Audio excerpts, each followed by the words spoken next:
I've been working for 13 years in an office and I feel that my job is boring and useless.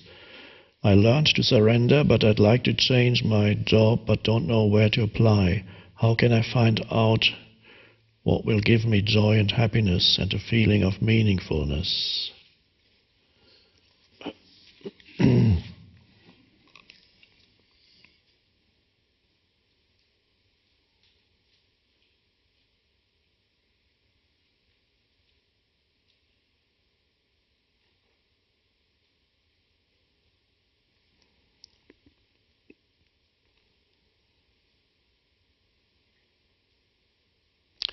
Well, start with where you are.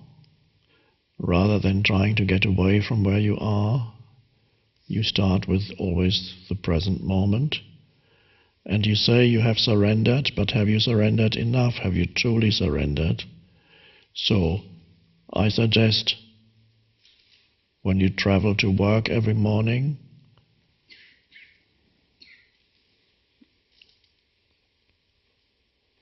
enter the state of presence rather than drifting off into thinking, so that you're present every moment, whether you're driving or taking public transportation or walk to work.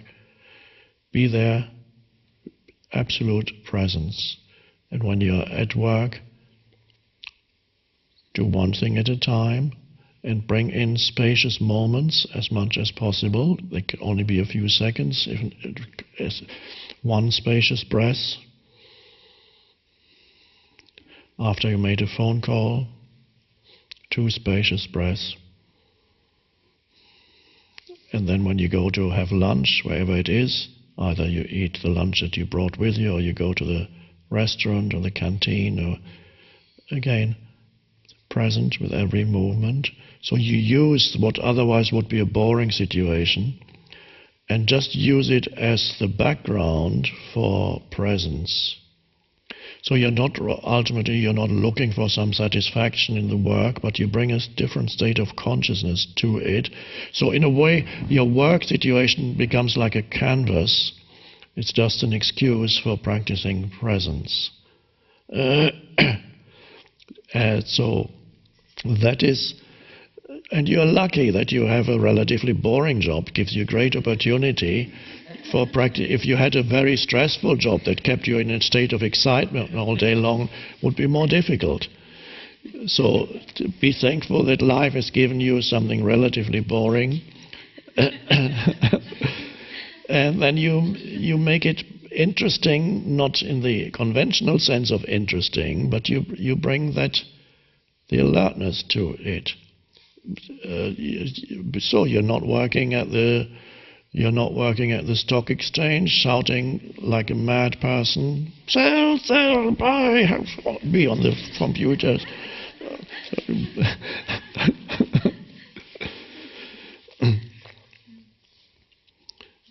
Now, if there's any stockbroker wanting to ask me a question, please do. That'll be a different answer. I don't know what I'll say. There's a way there too. What it is, I don't know until you ask the question. But yes, use the situation, and so that as you do that, discontent disappears. And that is true surrender. You say you practice surrender, the questioner says, but if there is discontent, of course there's still not complete surrender. There's still, I'd rather be somewhere else. Or the mind telling you, it's been 13 years, how many more years to retirement? Oh, and then you start counting the years to retirement. So you're losing yourself in past and future, and you're carrying the burden in your mind of past and future, missing the opportunity of the present moment because it's not interesting enough, says the mind. So that's good. Practice, and you may find, if you come into such an alignment with the present moment, you feel more alive even within the routine activities. There is then an added dimension of aliveness that comes in, and you perform even the routine activities with a greater sense of aliveness.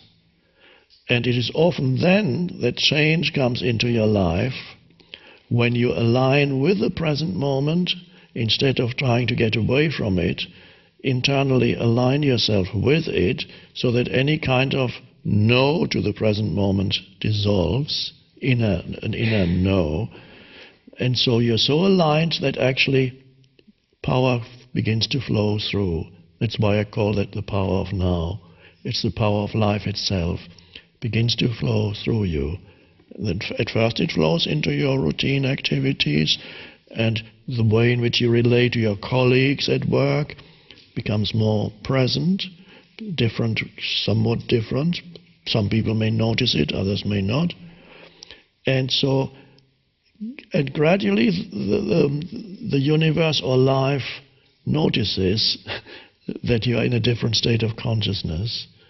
And often it is then that change comes into your life, either through a chance event, or a chance encounter, or a sudden idea or realization that comes into your head one morning, in whatever form it comes, or some drastic thing, like suddenly your company goes bust, the company that you worked for so long, suddenly they close down, everybody loses their job. Wow, you're free. But you were free already, because internally you already became free. So in what way change comes into your life, we don't know. It is much more likely to come in, but you no longer depend on external change for your inner state. That's the main thing, that you don't depend on it anymore. You're already, and even if nothing else came into your life, you would continue practice until your last breath. And your last breath would be a conscious breath. And you would have fulfilled your purpose on this planet, in this form, which is to be a vehicle for consciousness, to come into this world. So, you don't need to depend, you don't depend on anything. Change is more likely to come, yes, but the presence practice is not a means to an end. You're not practicing, you say, okay, I'll practice, but if nothing happens within 6 weeks, I'll stop practicing.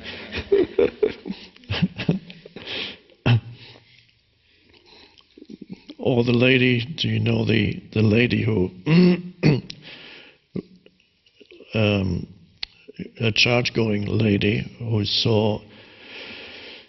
she lived in a house, and outside her window there was a hill that blocked the view of the ocean. So just a little hill, and of course if that hill hadn't been there, her house would have been worth much more. So because of that hill, her house wasn't worth that much. But in church she heard, if you only have faith of grow big as a mustard seed, you can sail to this mountain, move from here to there, and it will move for you. She heard that in church, Jesus said. And then she said, oh, okay, I only have a hill there, so I can, let's see. And said, okay, I'm going to believe that this hill is going to move, and then tomorrow morning I'll open the curtains and see what happens. So in the morning she got up and opened the curtains, and the hill was still there. And she said, oh, I knew it wasn't going to work.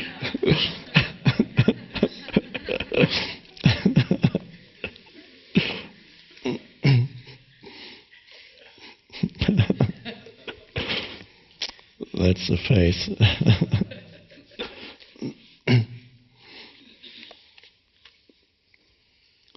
So to all of you who are bored at work, there may be quite a few,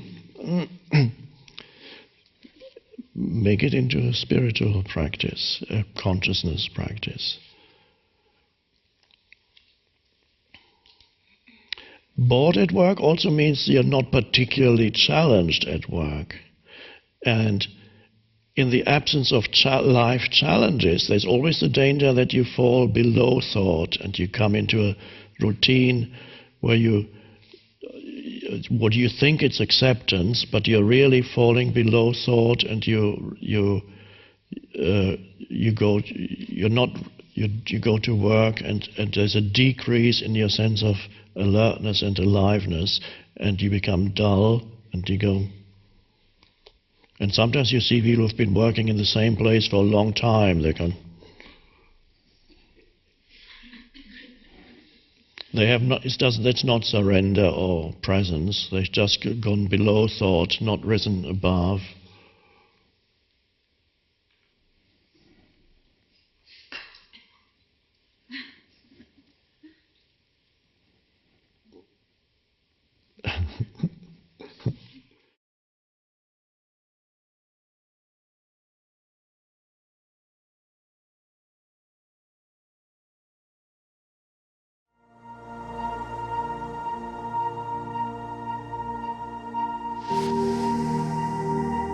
This mind-made sense of self is also much more focused on the negative than the positive.